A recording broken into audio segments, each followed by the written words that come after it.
Hello students, आज जो topic चलेगा हमारा कैपेसिटेंस चैप्टर से ही वो होगा dielectric polarization, dielectrics and their polarization. इससे पहले हम इस चैप्टर में पढ़ चुके हैं। लास्ट टॉपिक की बात करें तो energy stored in a capacitor, charge redistribution, common potential, questions उन पे, ठीक है। उससे आगे कंटिन्यू हमारा जो कैपेसिटेंस का चैप्टर है उसमें जो आज टॉपिक स्टार्ट करेंगे वो यहां से करेंगे स्टूडेंट्स, डाइलेक्ट्रिक्स एंड देयर उनका पोलराइजेशन,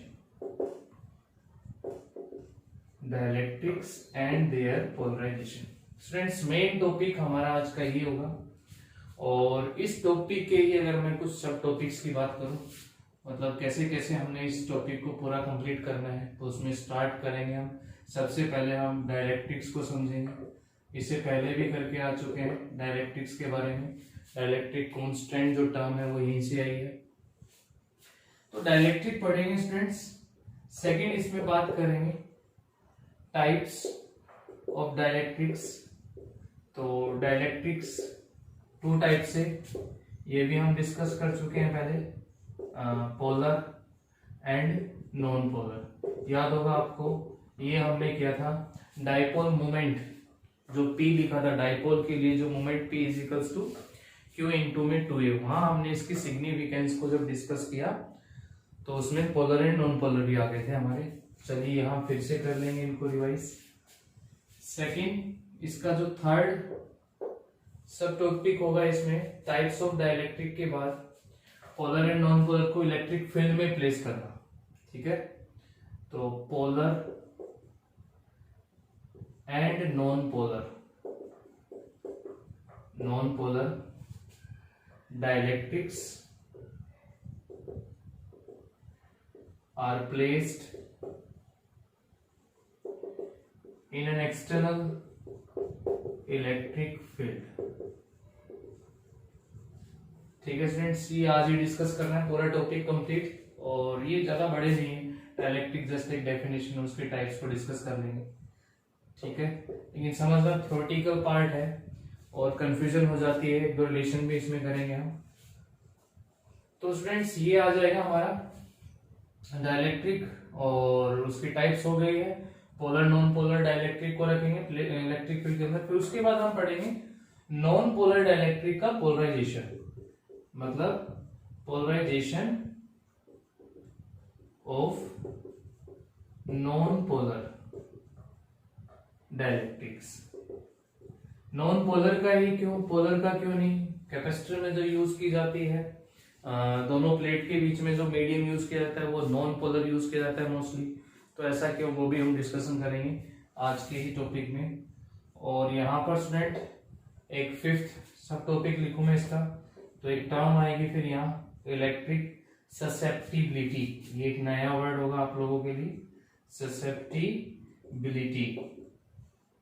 आपने जैसे इसमें परमिटिविटी पढ़ा था, यहाँ है ससेप्टिबिलिटी कि कौन सा मीडियम। देखिए यहाँ पढ़ रहे हैं आप इलेक्ट्रिकल ससेप्टिबिलिटी, यही हम आगे मैग्नेटिज्म में पढ़ने वाले हैं, मैग्नेटिक ससेप्टिबिलिटी। तो ससेप्टिबिलिटी से मीन्स है कि वो मटेरियल कितना ज्यादा सेंसिटिव है, जब उसको इलेक्ट्रिक फील्ड में रखा तो उसने कितनी सेंसेबल दिखाई, ठीक है। तो वो उसी से रिलेटेड है, सेंसिटिविटी से ही रिलेटेड ससेप्टिबिलिटी। इसका सिंबल यूज किया जाता है, एक नया ही सिंबल है, इसको काई भी बोलते हैं, जाई भी बोलते हैं, CHI, इस तरह से इलेक्ट्रिक ससेप्टिबिलिटी है तो जाई ई, ठीक है।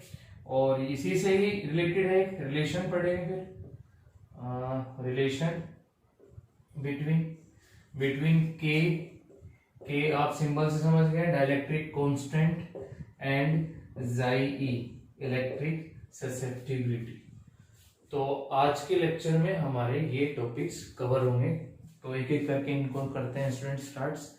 ज्यादा बड़ा टॉपिक नहीं है, लग रहे हैं सब टॉपिक्स की ज्यादा, बट सिंपली डेफिनेशन है और एक दो रिलेशन है, ठीक है। तो आप भी इस तरह से इसके की पॉइंट्स, ये सब टॉपिक्स इसके नोट कर लेंगे।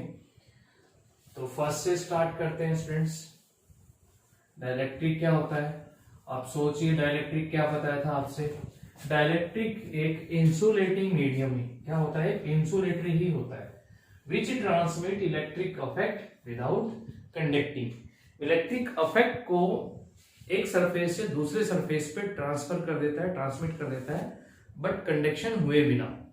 कंडक्टर तो क्या होते हैं, वो इलेक्ट्रिक इफेक्ट को या चार्ज मूवमेंट करता है उसके अंदर, तो यहाँ पर ऐसा नहीं है, कंडक्शन के थ्रू इलेक्ट्रिक इफेक्ट ट्रांसमिट नहीं होगा।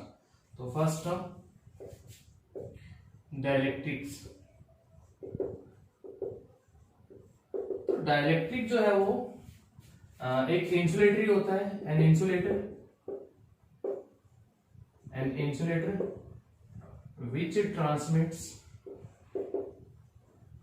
which transmits electric effect without conducting।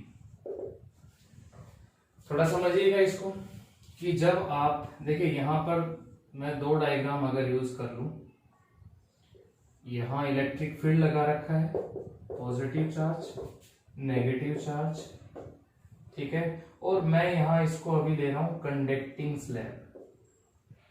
कैसे मेटल की बनी हुई है, कंडक्टिंग स्लैब की बनी हुई, उसको जब फील्ड में रखेंगे तो क्या होगा फ्रेंड्स, अप्लाई जो इलेक्ट्रिक फील्ड है उसको ई नोट से लिख रहे हैं, ई नोट है यहां हमारा एक्सटर्नल इलेक्ट्रिक फील्ड जो अप्लाई किया, होगा क्या, इसी नेचर का है, ये भी एक कंडक्टर ही है तो सेम नेचर ही है, तो यहाँ पॉजिटिव की वजह से उतना ही क्या इंड्यूस हो जाएगा, नेगेटिव, दूसरे एंड पे हम दिखाएंगे उतना ही पॉजिटिव, तो जितना अप्लाई हुआ उतना ही इंड्यूस्ड हो गया है, एक अपोजिट इलेक्ट्रिक फील्ड।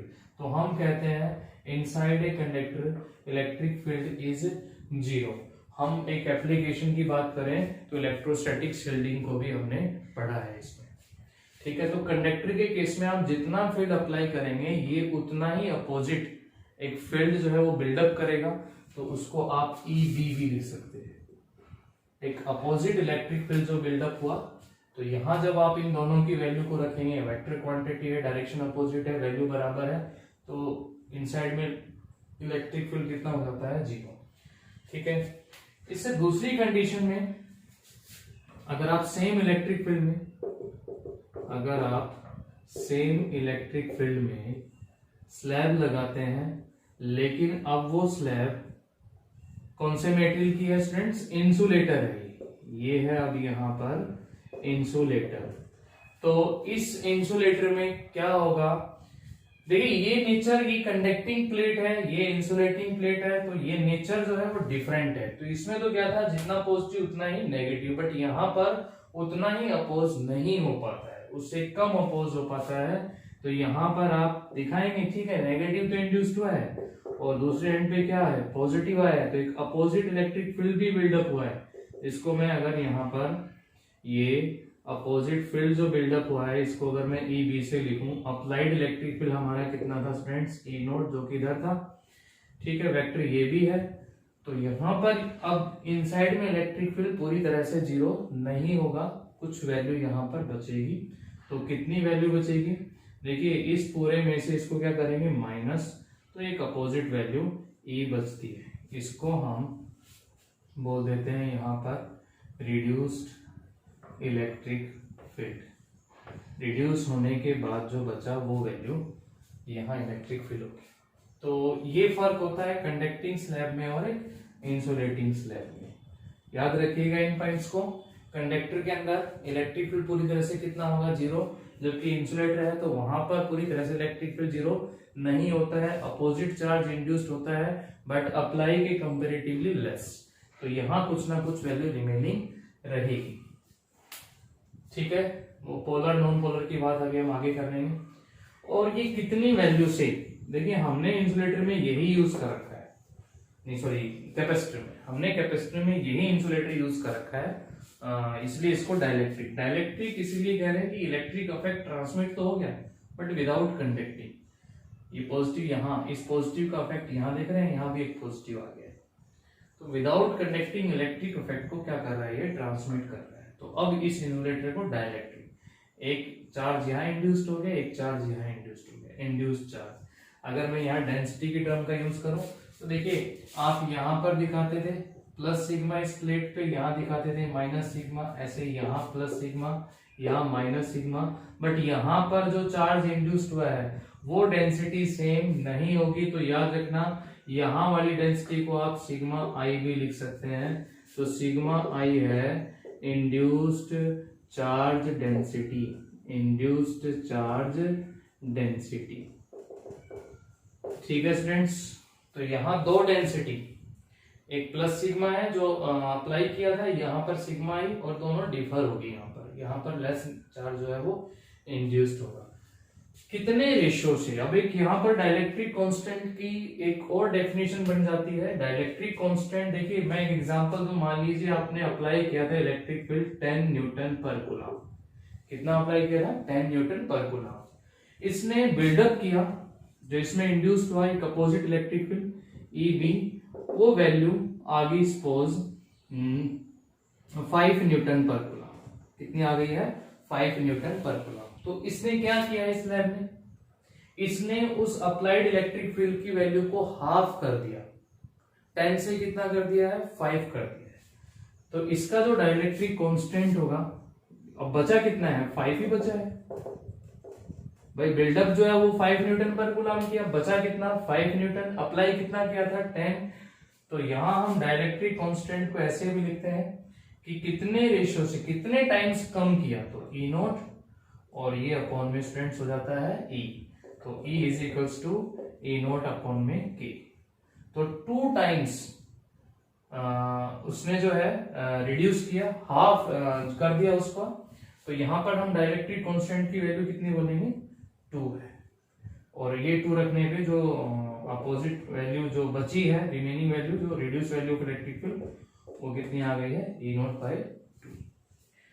तो डाइलेक्ट्रिक कांस्टेंट में बी डिफाइन एज एक रेशियो जो आप इलेक्ट्रिक फील्ड अप्लाई कर रहे हैं and reduce value of electric field. तो ये इस रेशियो से रिड्यूस करता है। तो यहाँ पर 10 से वैल्यू 5 बची, तो उसने क्या किया? उसका हाफ कर दिया। तो k की वैल्यू क्या बोली जाएगी? कितनी वैल्यू है? 2 है डाइलेक्ट्रिक कांस्टेंट की ये। तो ये भी आप एक जो है डेफिनेशन लिख लेंगे इसकी।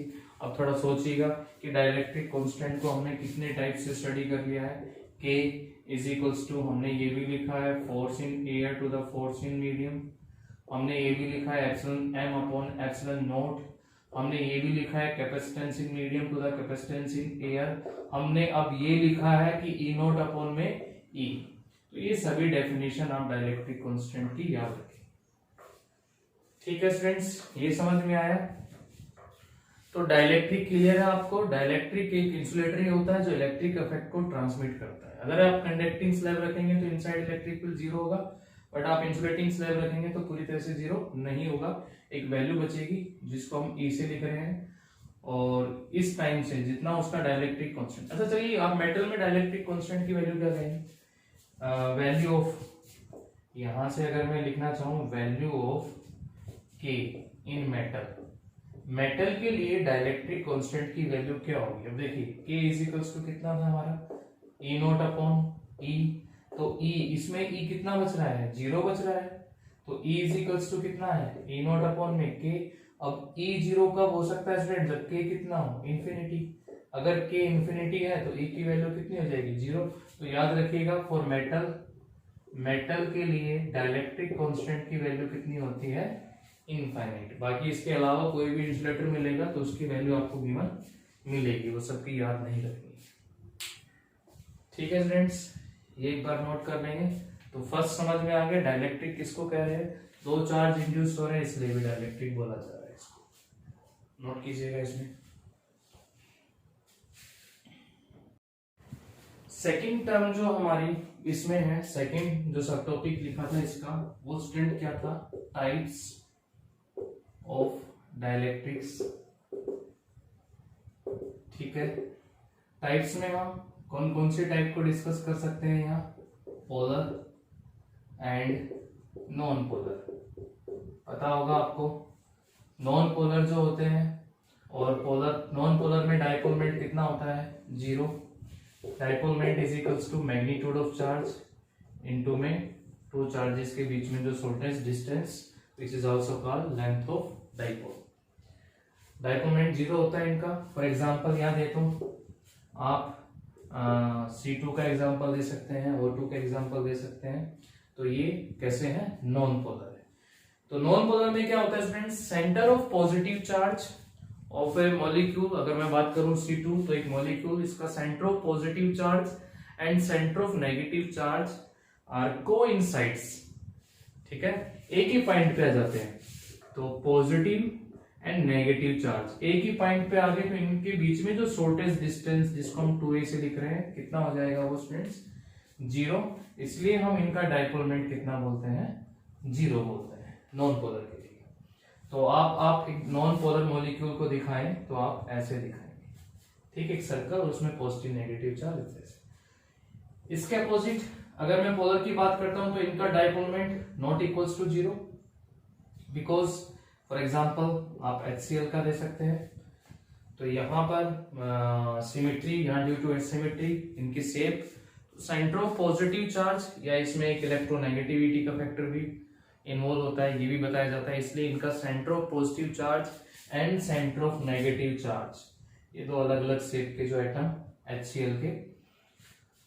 तो यहाँ पर ड्यू टू एसिमेट्री या ड्यू टू इलेक्ट्रोनेगेटिविटी, इनकी वजह से भी इनका centre of positive charge and centre of negative charge do not coincides, इसलिए उनके बीच में ऑलवेज एक सेपरेशन रहेगी।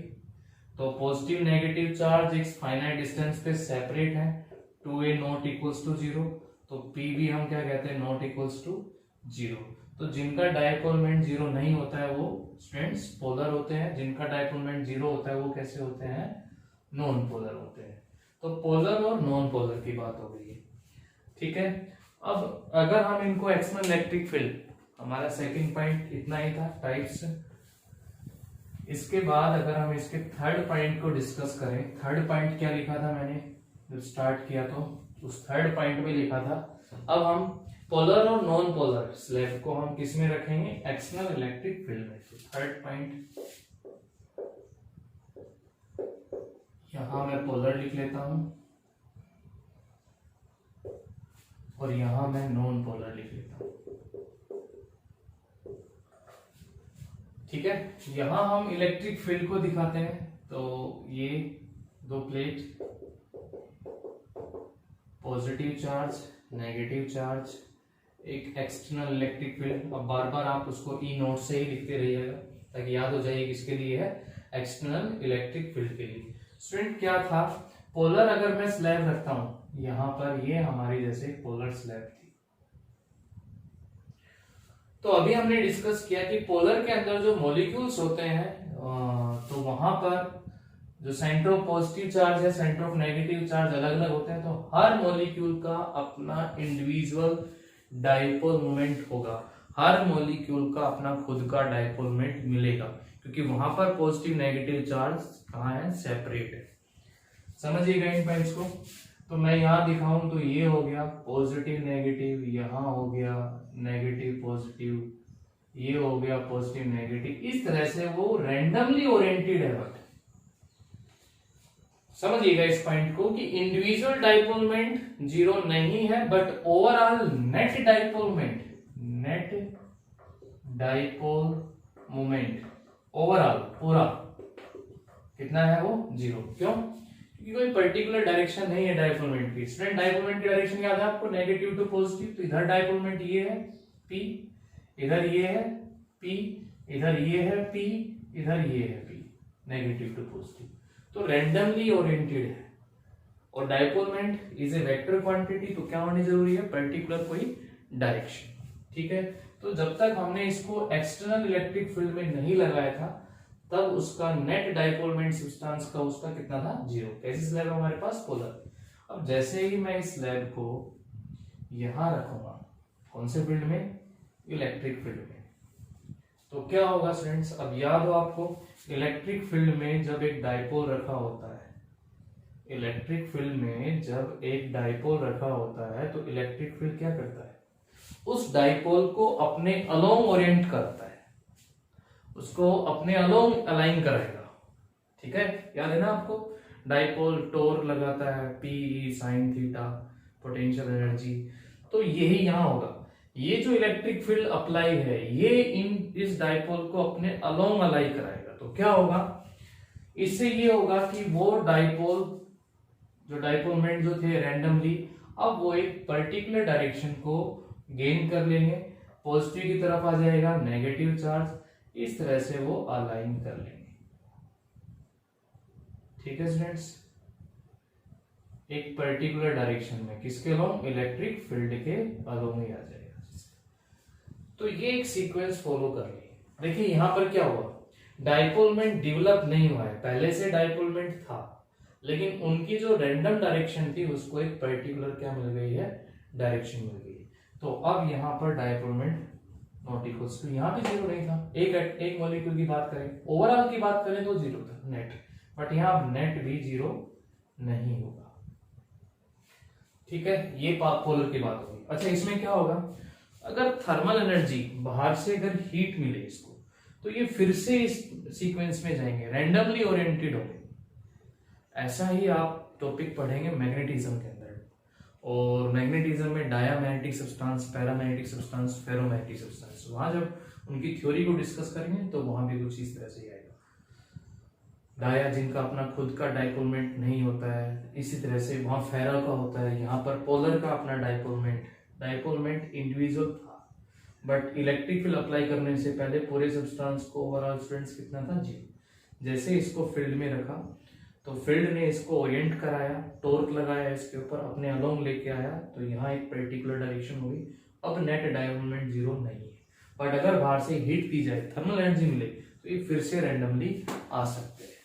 ठीक है, ये बात की हमने किसके लिए, पोलर के लिए। अब बात करते हैं हम नॉन पोलर। चलिए नॉन पोलर की बात करूं मैं, तो नॉन पोलर स्लैब में पहले से क्या था, पॉजिटिव नेगेटिव चार्ज सभी एक ही पॉइंट पे थे, पॉजिटिव नेगेटिव चार्ज, तो हर मॉलिक्यूल का अपना इंडिविजुअल डाइपोलमेंट भी स्टूडेंट्स कितना था, जीरो था। हर एक का इंडिविजुअल मैं यहां लिखूं तो P इंडिविजुअल वो भी जीरो था, और P नेट वो भी जीरो है। बट यहां पर क्या है, P जो है नेट तो कितना है, जीरो है, but P individual not equals to zero था। अब नॉन पोलर स्लैब को जब इलेक्ट्रिक फील्ड में रखेंगे, ये इलेक्ट्रिक फील्ड,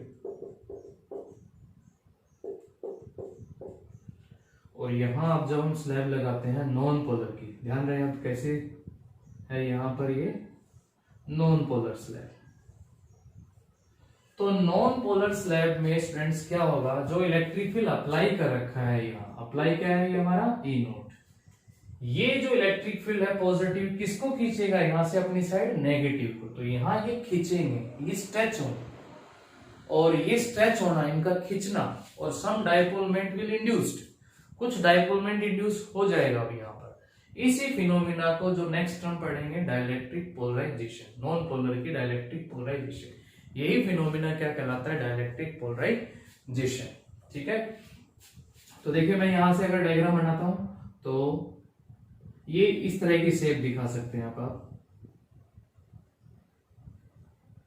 और एक और दिखा देंगे, 3 पेयर्स में इस तरह से दिखा देंगे हम।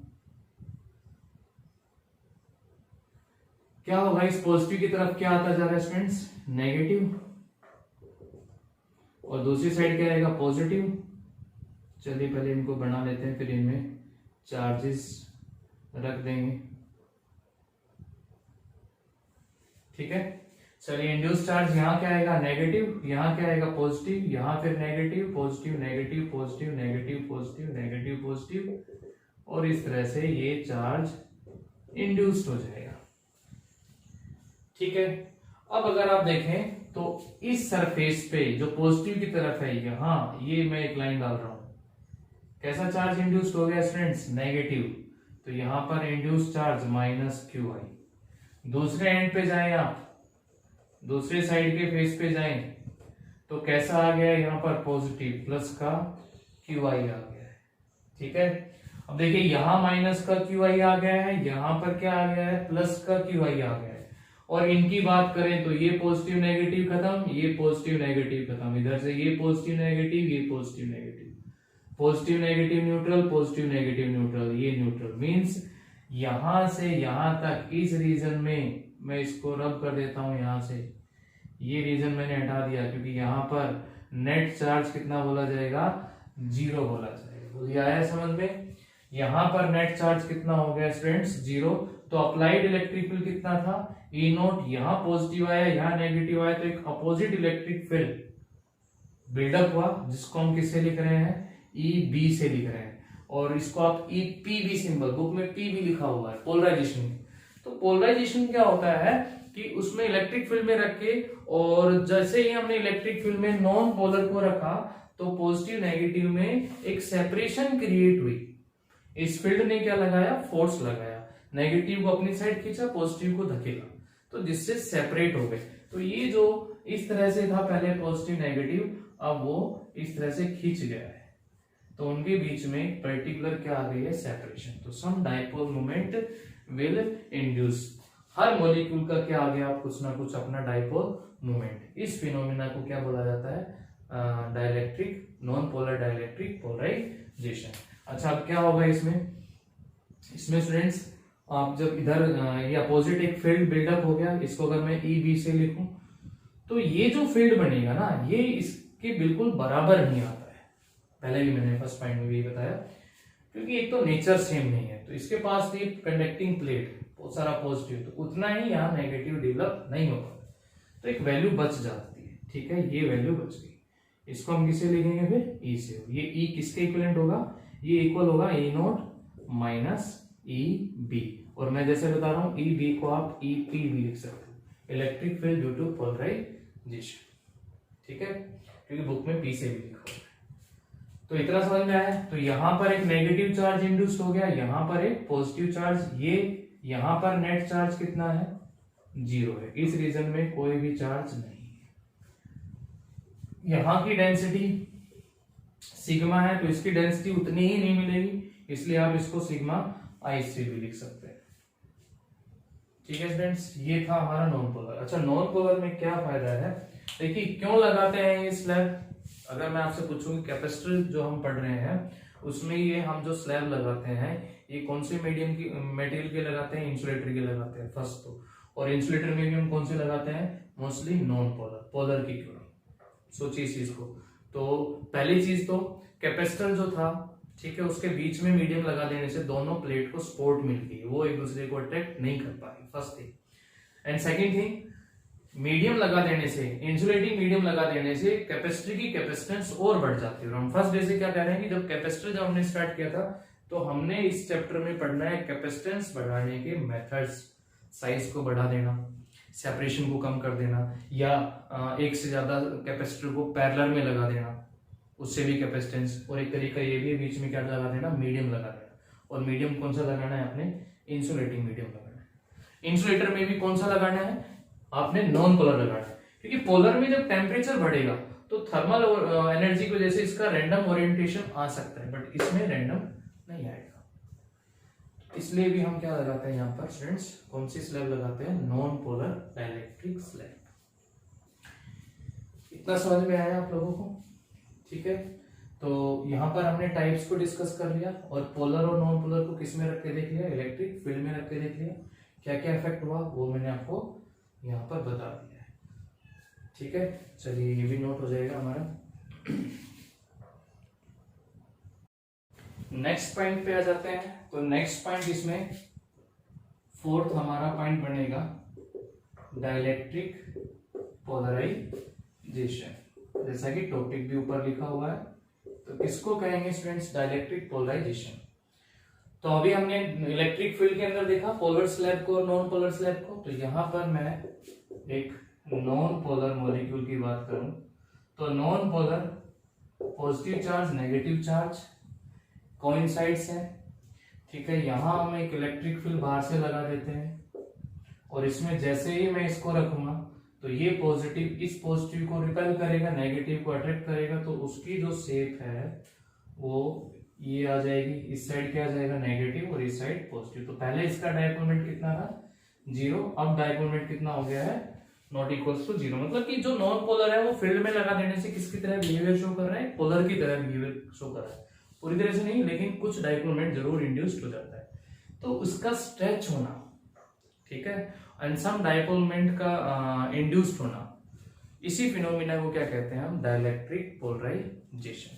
अब इसी से ही एक टर्म आगे बताऊंगा मैं, डाइलेक्ट्रिक पोलराइजेशन से ही रिलेटेड, उनका स्ट्रेच होना, उसी से रिलेटेड एक टॉपिक आता है डाइलेक्ट्रिक स्ट्रेंथ।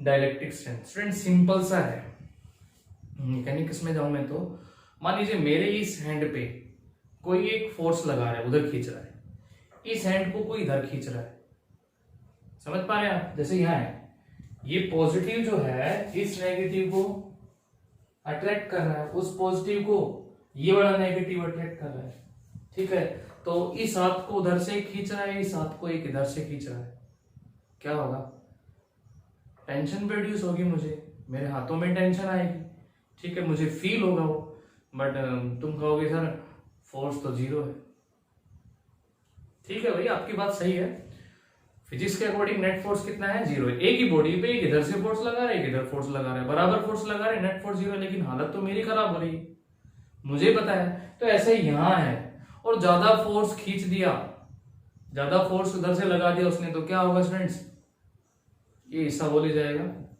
ये हिस्सा ये ले जाएगा, ठीक है, मतलब ये दोनों फ्री। ऐसे ही इसके साथ होगा कि आप यहां पर फील्ड बढ़ाते जाएंगे, पॉजिटिव को बढ़ाते जाएंगे या नेगेटिव को बढ़ाते जाएंगे, तो ये पॉजिटिव इसको और खींचता जाएगा, नेगेटिव को, इसको ये पॉजिटिव इधर से खींचा जाएगा, तो नेगेटिव फ्री हो जाएगा, इलेक्ट्रॉन फ्री हो गया, तो इंसुलेटर था उसमें इलेक्ट्रॉन को फ्री करा दिया, तो इंसुलेटर किसकी तरह बिहेव करेगा, फिर कंडक्टर की तरह, तो एक लिमिट याद कीजिए, एयर होती क्या है, इंसुलेटर, लेकिन एक लिमिट तक, वो लिमिट क्या थी, 3 × 10⁻⁶ वोल्ट पर मीटर, इतना ज्यादा फील्ड लगा दिया तो एयर भी क्या बन गई, कंडक्टर, और उसने जो लाइटिंग चार्ज था, जो क्लाउड्स पे चार्ज था, उसको आने दिया, अलाउ किया, किसके अंदर, अर्थ के अंदर, तो उसको हम क्या बोलते हैं, उसकी डाइलेक्ट्रिक स्ट्रेंथ। तो हर नॉन पोलर स्लैब की, हर एक इंसुलेटर की अपनी क्या होती है, एक डाइलेक्ट्रिक स्ट्रेंथ होती है, ठीक है, उसके ऊपर वो एंड अबाउ विच जो इंसुलेटर है वो बिहेव या बिकम्स एज ए कंडक्टर, ठीक है, बिहेव करेगा एज ए कंडक्टर की तरह से, समझ में आया। तो यहां पर इस तरह से खींचना इसका और कुछ डाइपोल मोमेंट का इंड्यूस हो जाना, इस फिनोमेना को क्या कहते हैं, डाइलेक्ट्रिक पोलराइजेशन। स्टूडेंट्स आया समझ में ये डाइलेक्ट्रिक पोलराइजेशन, तो आप लिख भी सकते हैं साथ में डेफिनेशन खुद बना के कि stretching of non-polar molecules due to applied external electric field and some dipole moment will induce this phenomena is called dielectric polarization simply, ठीक है। चलिए अब इसी से ही रिलेटेड कुछ और टर्म्स की बात कर लेते हैं। इसके बाद मैंने क्या बताया था आपको, एक इलेक्ट्रिक ससेप्टिबिलिटी का टॉपिक बताया, लेकिन मैं अभी डाइलेक्ट्रिक पोलराइजेशन को ही कंटिन्यू रखता हूँ। डाइलेक्ट्रिक पोलराइजेशन फोर्थ ही पॉइंट अभी हमारा चल रहा है। कुछ टर्म समझ लेते हैं इसमें, वो एक बार फिर से डायग्राम, थोड़ा ठीक से डायग्राम बना लेते हैं। पॉजिटिव चार्ज, नेगेटिव चार्ज, यहां हमने क्या कर दिया, एक इलेक्ट्रिक फील्ड अप्लाई कर दिया। इस इलेक्ट्रिक फील्ड में मैंने क्या लगा दिए स्टूडेंट, इंसुलेटिंग स्लैब, और ये है non polar dielectric slab. Apply जो इलेक्ट्रिक फील्ड था उसको आप किसे लिख रहे हैं, ई नोट से। क्या होगा जो बताया था डायग्राम, आप इस तरह से डायग्राम दिखा दीजिए। चलिए मैं दो ही लेके दिखा देता हूं। Some dipole moment will induced due to external electric field. यहां आप क्या दिखाएंगे, नेगेटिव चार्ज, यहां पॉजिटिव, यहां फिर नेगेटिव, और यहां भी पॉजिटिव, ठीक है। तो यहां पर क्या इंड्यूस्ड हो गया है, एक नेगेटिव चार्ज, यहां क्या इंड्यूस्ड हो गया है, एक पॉजिटिव चार्ज। अप्लाई जो डेंसिटी थी वो सिग्मा, इंड्यूस्ड चार्ज डेंसिटी थी वो सिग्मा आई से लिखा हमने, और ये रीजन यहां पर नेट चार्ज कितना हो जाएगा, 0। तो मैं इसको अब रब कर दूं, ठीक है, आ गया है समझ में, पहले भी कर चुके हैं ये पॉइंट। तो अपोजिट इलेक्ट्रिक फील्ड एक ये क्रिएट हुआ, इसको क्या कहते हैं, बिल्डअप हुआ या पोलराइजेशन की वजह से आया। चलिए मैं बुक के अकॉर्डिंग पी यहाँ सिंबल दे देता हूँ, electric field due to polarisation. E naught क्या है इसमें, अप्लाइड इलेक्ट्रिक फील्ड, और ई पी ये है student electric field due to polarisation. क्या होगा, पूरी तरह से जीरो नहीं होगा तो ये बचेगा E, तो E इज इक्वल्स टू कितना होगा, E naught minus E P, इसको हम बोलेंगे reduced value of electric field. ठीक है, and dielectric constant K we also be define as, क्या लिखेंगे, ए नोट अपॉन। आगे इतनी टर्म समझ में ये सभी, ठीक है। अब यहां पर फ्रेंड जो पोलराइजेशन वर्ड है, इसी से हम लिख सकते हैं पोलराइजेशन डेंसिटी। क्या लिख सकते हैं, पोलराइजेशन डेंसिटी। ये मैंने इसका सिंबल यूज कर लिया स्मॉल पी से। तो क्या बनेगा यहाँ polarisation density, polarisation density may be defined as induced dipole moment, induced dipole moment per unit volume is called polarization density. Induce कितना डाइपोल मोमेंट इंड्यूस हो गया, यहां पर कितना चार्ज आ गया है माइनस क्यू आई, यहां पर कितना चार्ज आ गया है क्यू आई, इनके बीच की सेपरेशन मैं लिख लेता हूं डी से। अच्छा डी तुमने ये भी लिया था, दो प्लेट के बीच में जो सेपरेशन थी, चलिए डी वो था, मैं यहाँ इसको टी से लिख लेता हूँ, यहां से यहां तक का जो डिस्टेंस है। तो कितना डाइपोल मोमेंट इंड्यूस हो गया student, magnitude of charge Q I, और दोनों चार्ज के बीच का जो डिस्टेंस है शॉर्टेस्ट वो कितना है, टी है, तो क्यू आई इंटू टी, और वॉल्यूम उस स्लैब की volume, area of cross section, और पूरी प्लेट के बीच में होता है उतना एरिया ऑफ क्रॉस सेक्शन, और ये जो थिकनेस हाइट जिसकी बात करूं तो ये कितना है टी, टी से टी कैंसिल, चार्ज अपॉन में एरिया सरफेस चार्ज डेंसिटी, तो P is also equals to, इसको क्या लिख देंगे, सिग्मा आई। बोलो इतना समझ में आया ये सभी। तो पोलराइजेशन डेंसिटी टर्म इसमें ही आ जाती है, induced dipole moment per unit volume, और वो किसके बराबर भी होगी स्टूडेंट, सिग्मा आई के बराबर। ठीक है, ये एक टर्म आ गई हमारी, ये फॉर्मूला याद रखना है, ये फॉर्मूला याद रखना है, और ये फॉर्मूला। अब हम अपने अगले टॉपिक पे चलते हैं, सॉरी अगले पॉइंट पे इसी टॉपिक के, जो कि क्या था हमारा इलेक्ट्रिक ससेप्टिबिलिटी। उससे पहले आप एक बार ये नोट कर लीजिए।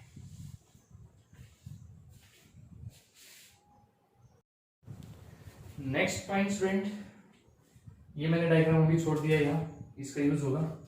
फिफ्थ पॉइंट हमारा था इलेक्ट्रिक ससेप्टिबिलिटी।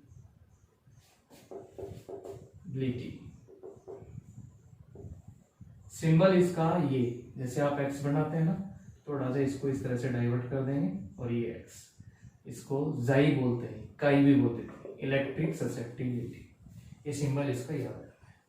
ससेप्टिबिलिटी का मीनिंग मैंने आपको बताया इससे पहले भी, कि ससेप्टिबिलिटी एक मटेरियल की सेंसिटिविटी भी बोल सकते हैं, जैसे एक परमिटिविटी थी वो एक मीडियम की अलाउनेस होती थी, ये है सेंसिटिविटी की। इलेक्ट्रिक फील्ड में कोई मटेरियल कितना सेंसिटिव है, कि इलेक्ट्रिक फील्ड अप्लाई किया तो उसने फटाफट अपने अंदर चार्ज को इंड्यूस किया और अपोज किया, और मटेरियल का इलेक्ट्रिक फील्ड अपोज करना, मतलब मैं यहाँ कह रहा हूँ कि बीच में जो हमने स्लैब लगा रखी है इसमें इलेक्ट्रिक फील्ड का अपोज करना, इस अपोजिशन से इस पे कैपेसिटी बढ़ जाती है चार्ज को स्टोर करने की।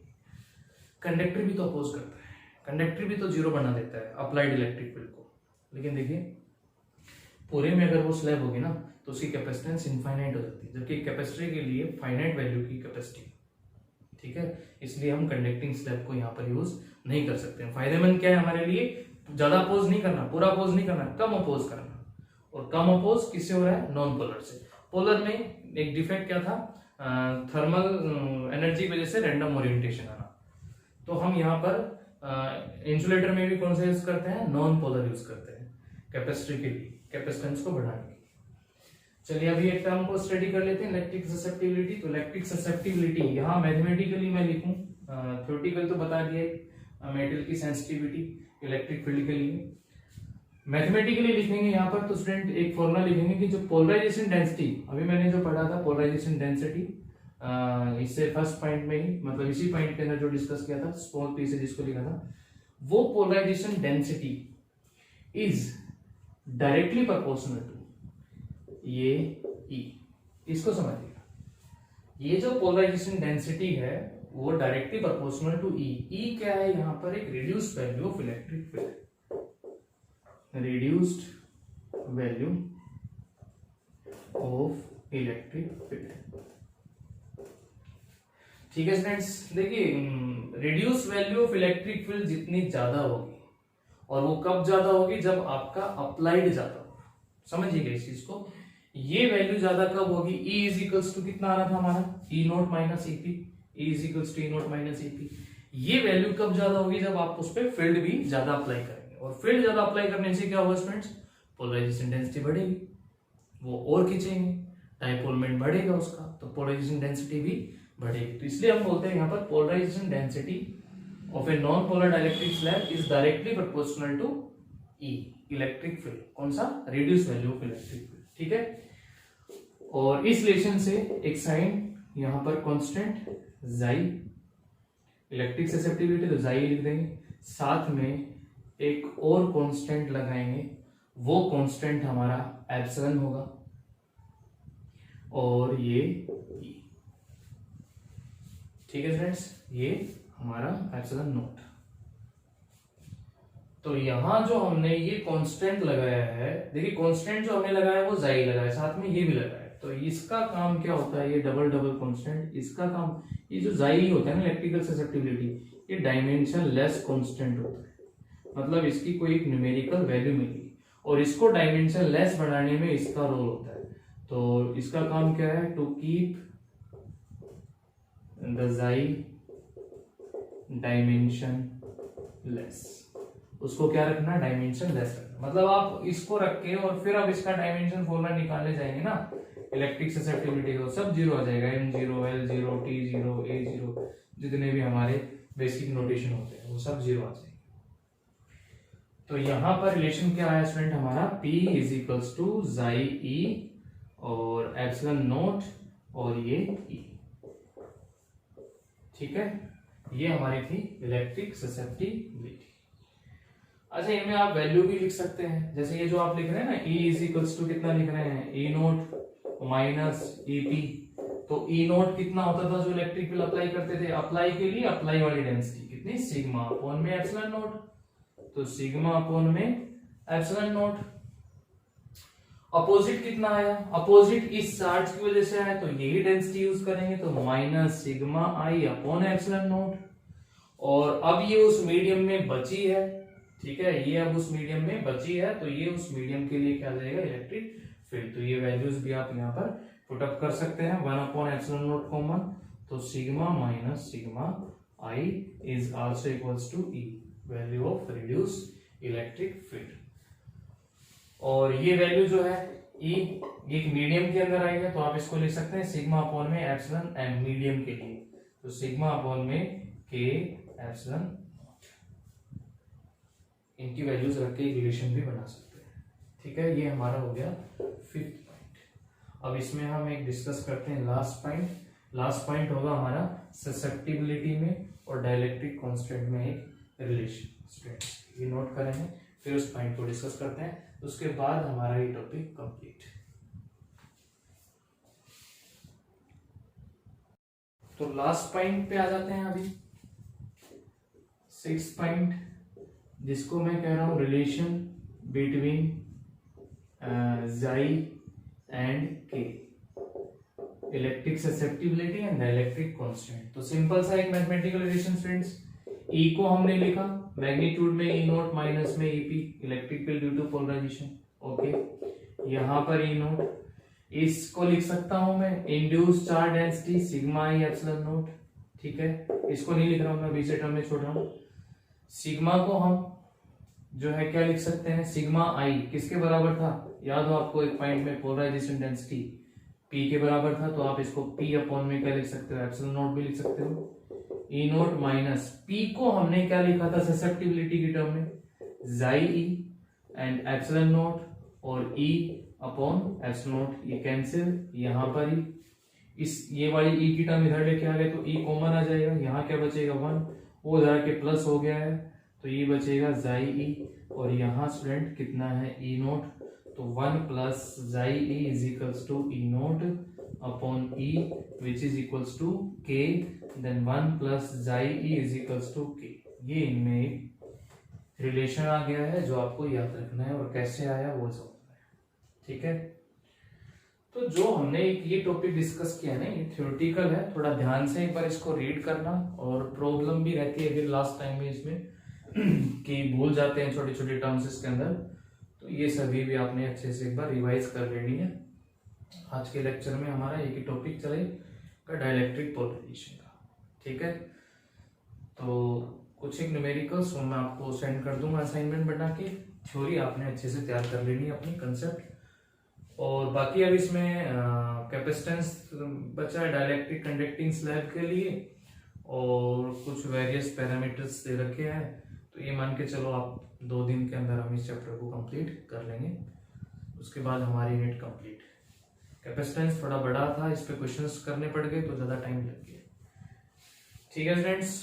तो पढ़ते रहो, तैयार करते रहो साथ साथ हर टॉपिक को, आपकी 1 यूनिट कंप्लीट होगी, इससे अगली यूनिट थोड़ी छोटी है करंट इलेक्ट्रिसिटी, उसमें इतना टाइम नहीं लगेगा, बट यहाँ अगर आपका एक बार फ्लो बन गया ना तो ये अगली यूनिट्स के अंदर काम आएगा, ये सब नोट करेंगे। Okay, thank you.